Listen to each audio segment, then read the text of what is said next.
తెలంగాణ బీజేపీకి కాబోయే సారథి ఎవరు, రాష్ట్ర సారథి ఎవరు? భారతీయ జనతా పార్టీ మీ ఇంతకుముందు కూడా చెప్పినట్టు అంతర్గత ప్రజాస్వామ్యం కలిగిన ఒక పార్టీ. బూత్ స్థాయిలో బూత్ కమిటీలో ఒక ఏర్పాటు జరుగుతుంది. ఇప్పుడు పార్టీ టైం లైన్ ప్రకారం కొన్ని రోజులలో అదే రకంగా సంబంధించిన డివిజన్ కమిటీలు వేసే ఒక ప్రక్రియ చాలా గొప్ప ప్రక్రియ మా దగ్గర. బూత్ ప్రెసిడెంట్లు ఎవరైతే ఉంటారో ఆ బూత్ ప్రెసిడెంట్లలో ఎవరైతే డివిజన్ ప్రెసిడెంట్కి కావాలో ఆ వ్యక్తిని నామినేట్ చేస్తారు.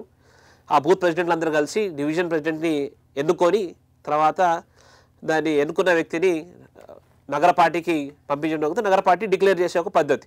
అదే రకంగా జిల్లా స్థాయిలో కూడా జిల్లా పదాధికారులు, జిల్లా స్థాయి ఎవరైతే వివిధ బాధ్యతలు ఉన్న వాళ్ళు వాళ్ళందరూ కలిసి జిల్లా అధ్యక్షుడిని ఎన్నుకునే ఒక ప్రక్రియ ఉంది. ఎన్నుకున్న తర్వాత ఆ జిల్లా అధ్యక్షుడిని ఒక పేరు రాష్ట్ర స్థాయికి పంపిస్తే రాష్ట్రం నుంచి అన్ని జిల్లాల పేర్లు ప్రకటించే ఒక పద్ధతి. ఇదే పద్ధతి రాష్ట్రాల నుంచి జాతీయ స్థాయి దాకా భారతీయ జనతా పార్టీ ఒక రిటర్న్ ఏదైతే కాన్స్టిట్యూషన్ ఉందో ఆ కాన్స్టిట్యూషన్ ఆధారంగా నడిచే ఒక పద్ధతి. అంతేగాని బలమైన నాయకుడు భారతీయ జనతా పార్టీ ఏం విశ్వాసిస్తుందంటే సమిష్టిగా ఏదైనా ఉద్యమం చేయాలంటే ఒక వ్యక్తి వల్ల కాదు, ఒక బృందం వల్ల చేయగలిగే పనులు, అసాధ్యమైన పనులు కలిసి ఉంటే చేయగలుగుతామనే విషయం మీద విశ్వసిస్తుంటుంది. కాబట్టి ఒక వ్యక్తి పార్టీనే అవసరము, ఒక వ్యక్తి వల్లనే పార్టీ రూపురేఖలు మారుతాయి, ఒక వ్యక్తి వల్ల పార్టీ ఒక స్థాయి మారిపోతుంది అనే దాని మీద మేము విశ్వసించము.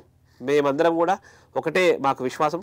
పార్టీలో అంతర్గతంగా అందరూ కలిసి నిర్ణయాలు తీసుకొని సమిష్టిగా ఏదైనా కార్యక్రమాన్ని సంపన్నం చేయాలంటే అందరి యొక్క యోగదానం వల్లనే అది సంపన్నం చేసే క్రమం ఆ కాన్స్టిట్యూషన్ ఆ సిస్టంలోకి వెళ్ళి వచ్చిన వాళ్ళం మేమందరం.